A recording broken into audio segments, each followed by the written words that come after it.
The pandemic took everyone unawares, and we left the school just like every other person on the 27th of March.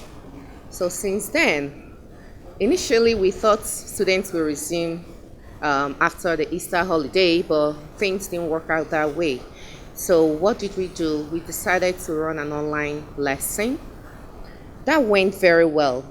We conducted several trainings for the teachers and then online for few students that could come online. So after the training, we started the classes, and then we ran it just like you run your classes when you're in school. So we started with the first week, we ran it through 6th week, went on holiday online too, and then we continued. But we realized afterwards that more than 35% of them, around 35% of the students did not log in at all, not even once. So we came together again and said, what do? We must carry everybody along. So we decided to go with the hard copy of everything we did.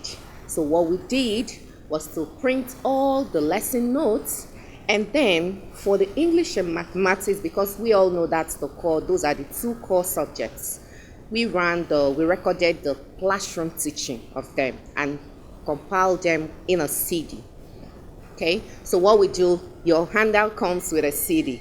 So if you read your week 1 or the first period lesson, you're watching the teacher teaching you. So as you're watching the teacher, you're reading. So that was the second stage we took. And believe me, more parents keyed in. It was easier for us to communicate. And then the evaluation that came after each lesson, they submitted every 2 weeks. Teachers will mark, parents come back and pick the evaluation, the reports. Okay, so that was the second stage we took in, and believe me, it's working 3 magic. Generally, I will say it's really a plus, and it has opened our eyes all the more, because even some teachers that initially didn't want to have a personal computer had no choice. They started enjoying it. They noticed that it was actually easier for them to work with their own laptop than borrowing or going to a cyber cafe. So I give it thumbs up. I think educational systems should use more of that.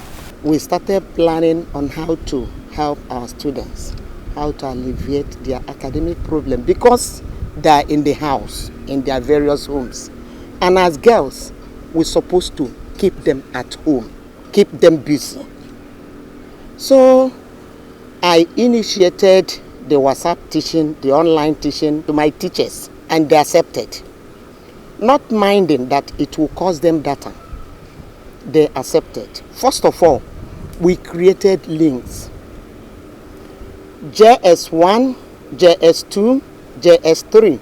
Then in SS, we created links based on their subject, their specialization, area of specialization. That is SS1, SS2, SS3. We have 3 different links for each of the sections.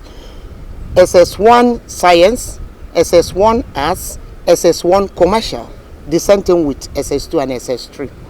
And we have organizers of the different links, while the principal is the administrator in all the links, so that I see whatever that the day-to-day happening in that link. I am recommending that it has come to stay, because the voice message will be there. It will last as long as the student, after teaching in the class, the student will bounce back again to the voice message and will learn more, will understand even the one already forgotten. This pandemic, one thing that our teachers have really done during this period, they've attended so many trainings, and these training sessions have really helped them a lot to be better teachers for the future, because we believe so much in training. Our teachers have been empowered, hence they are fully ready and equipped for the online lessons going on right now in the school. To us, it's a plus, really, and our students are confident, and for the COVID-19, we don't come in contact with them. The school took advantage of technological innovations to set up an online teaching. We started with the WhatsApp. We set up links and then forwarded them to students and asked them to join. We have their parents' phone numbers in our school registers, and so we were able to get quite a number of them. And they joined, and then we've been sending lessons as files, documents, and audio clips to them. And they go through the lessons, they respond, they ask questions, we send assignments to them, and then they send back to the individual teachers' WhatsApp groups, WhatsApp platform, and then the teachers grade and send back to them. So for now we have about 400 of our students online. This online teaching should complement the face-to-face teaching. So I wouldn't really say that it is 100% sure. We have succeeded to a large extent, but the face-to-face teaching is very necessary, and as soon as students are called to resume, we'll be very glad. But the point still remains that this new normal will continue, this online teaching will continue, because teachers, in fact, it will ease teachers' work a lot. They can send notes to students to copy prior to their lessons.